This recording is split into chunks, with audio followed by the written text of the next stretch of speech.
मानव व्यवहार बहुत जटिल है। आसानी से समझ नहीं आता कि कौन भीतर से कैसा है। सालों बीत जाते हैं, तब भी पता नहीं चलता कि हमारी तो आस्तीन में ही सांप है।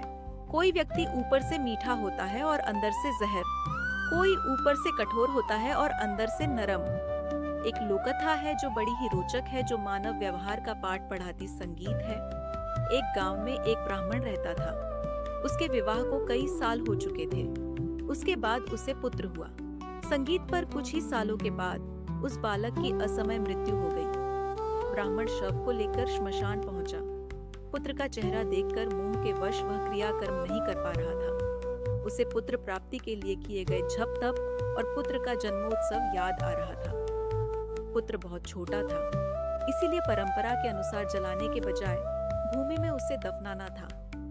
पर उस ब्राह्मण की हिम्मत नहीं हो रही थी अपने पुत्र को अंतिम विदाई देने की। श्मशान में गिद्ध और सियार रहते थे। दोनों शव को देखकर बड़े खुश हुए। श्मशान में दोनों ने एक व्यवस्था बना रखी थी कि दिन में सियार मांस नहीं खाएगा और रात में गिद्ध।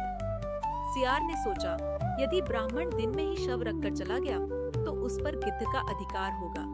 इसीलिए क्यों ना अंधेरा होने तक ब्राह्मण को बातों में फंसाकर रखा जाए। वही गिद्ध तात में था कि शव के साथ आए कुटुंब के लोग जल्दी से जल्दी जाएं और वह उस बच्चे के मांस को खा सके।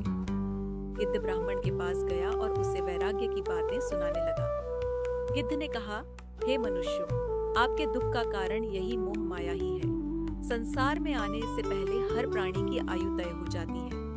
संयोग और वियोग प्रकृति के नियम है। आप अपने पुत्र को वापस नहीं ला सकते, इसीलिए शोक त्याग कर प्रस्थान करें। संध्या होने वाली है। संध्या काल में श्मशान प्राणियों के लिए भयदायक होता है, इसीलिए जल्दी से जल्दी यहाँ से निकल जाइए। गिद्ध की बातें ब्राह्मण के साथ आए रिश्तेदारों को बहुत प्रिय लगी। वो ब्राह्मण से बोले, बालक के जीवित होने की आशा नहीं है, इसीलिए यहाँ रुकने से क्या लाभ। सियार यह सब सुन रहा था। उसे गिद्ध की चाल सफल होती दिखी तो वह भागकर ब्राह्मण के पास गया और ब्राह्मण से कहने लगा, बड़े निर्दयी हो, जिसे प्रेम करते थे उसके मृत देह के साथ थोड़ा भी वक्त नहीं बिता सकते, फिर कभी इसका मुख नहीं देख पाओगे। कम से कम संध्या तक तो रुक जाओ और जी भर के इसे देख लो। उन्हें रोके रखने के लिए सियार ने नीति की बातें छेड़ दी। जो रोगी हो, जिस पर अभियोग लगा हो और जो श्मशान की ओर जा रहा हो, उसे बंधु बांधुओं का सहारा चाहिए होता है। सियार की बातों से परिजनों को बहुत तसल्ली हुई और उन्होंने तुरंत वापस जाने का विचार छोड़ दिया। अब गिद्ध परेशान होने लगा। अब उसने कहना